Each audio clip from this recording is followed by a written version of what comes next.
The fluorescent lights hum softly in the empty corporate building as Maria Rodriguez pushes her cleaning cart down the marble hallway. Her worn sneakers squeak against the polished floor, the only sound breaking the midnight silence. At 32, she carries herself with quiet dignity, despite the exhaustion etched in her dark eyes. Her black hair is pulled back in a practical ponytail, and her uniform, a simple polo shirt and khaki pants, is spotless despite the long hours she's already worked today. She pauses at the elevator, pressing the button for the 42nd floor, the executive level. As the elevator climbs, she checks her phone. A cracked screen showing 12:47 a.m. and a text from her babysitter. "Sophie's asleep. Did great on her math homework. See you tomorrow." A small smile crosses Maria's face. Everything she does, every late night, every aching muscle, it's all for her 7-year-old daughter. The elevator dings, and she steps into the world of corner offices and floor-to-ceiling windows, overlooking the glittering city below. Maria begins her routine in the CEO's office, a sprawling space with mahogany furniture and awards lining the walls.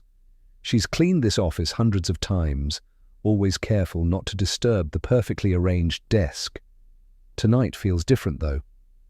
As she dusts the bookshelf, something colourful catches her eye on the floor near the wastebasket, a folded piece of construction paper clearly fallen from her bag.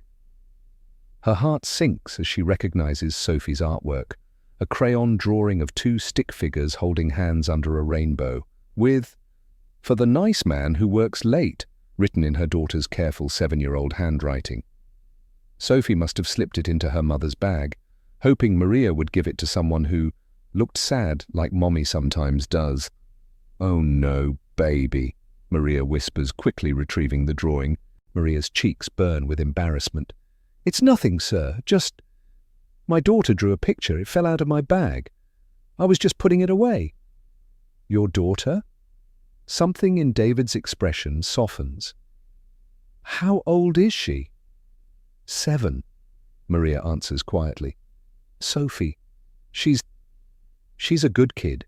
Sometimes she puts little drawings in my bag. She thinks people who work late must be lonely." The words tumble out before she can stop them. David's face changes, a flicker of something vulnerable crossing his features. "She's not wrong," he admits. May I see the picture?" Reluctantly, Maria unfolds the construction paper. David studies the simple drawing. 2 stick figures under a bright rainbow, one taller than the other, both smiling. The innocence and hope in those crayon strokes seem to fill the sterile office with warmth. "She drew this for me." David's voice is softer now, almost wondering. "She doesn't know you specifically," Maria explains quickly. "She just knows I clean offices where people work very late, and she thinks those people might need something cheerful." David is quiet for a long moment, still looking at the drawing. "I lost my daughter 2 years ago," he says finally. "Car accident. She was 6. The words hang in the air between them, heavy with grief that's never fully healed. Maria's breath catches. "I'm so sorry. Her name was Lily. She used to draw me pictures just like this." David's voice barely above a whisper. I haven't been able to look at children's drawings since then. But this one..."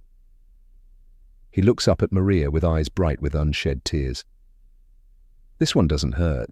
It feels like maybe she's telling me it's okay to remember the joy, not just the pain." Over the following weeks, something changes. David starts staying later, timing his presence with Maria's arrival.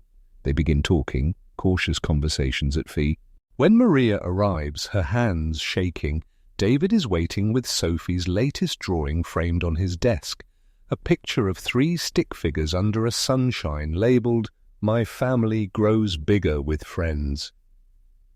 "Maria," David begins, his voice steady but emotional. "These past months, you and Sophie have given me something I thought was lost forever, hope.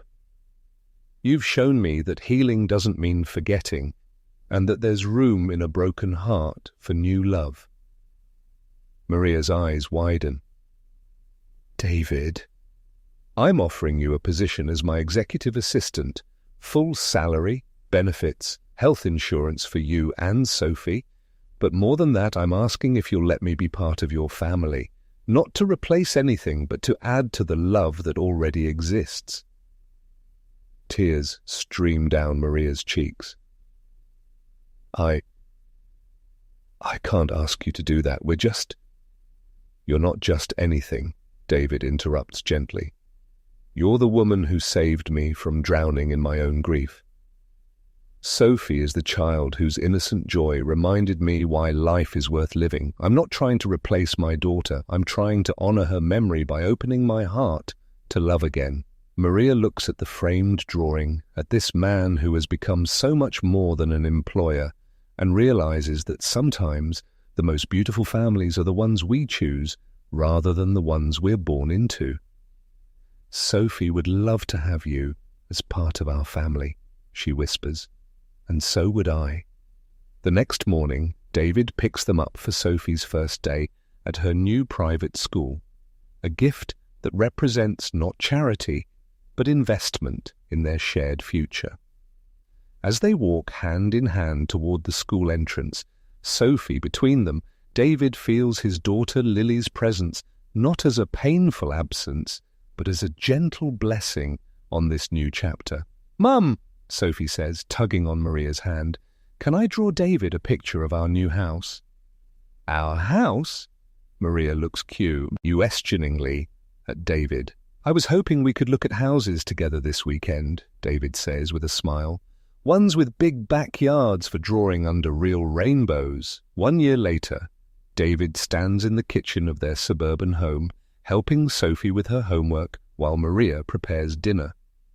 The refrigerator is covered with Sophie's artwork, pictures of their wedding day, family vacations, and everyday moments that have become precious memories. In the living room, 2 framed photos sit side by side, one of Lily, forever 6 and smiling, and one of their family of 3, proof that love multiplies rather than divides. "David," Sophie says, looking up from her math problems, "do you think Lily would like my drawings?"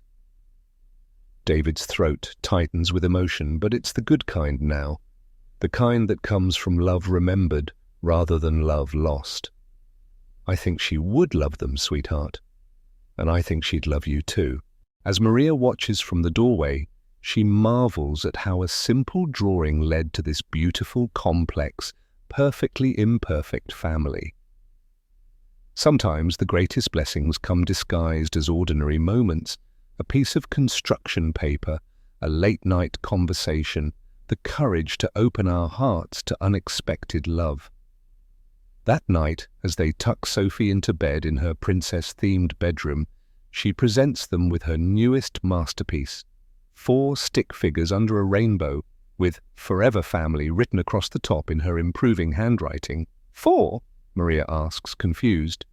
Sophie grins mischievously. "Well, you never know when families might grow bigger." David and Maria exchange a look over Sophie's head, their hands finding each other across the small bed, both thinking the same thing, that maybe, just maybe, their family's story is just beginning. Love finds us in the most unexpected places, through the most innocent messengers, reminding us that every ending is really just a new beginning waiting to unfold. If this story touched your heart, please like this video, share it with someone who needs hope today, and subscribe for more heartwarming stories that remind us love always finds a way.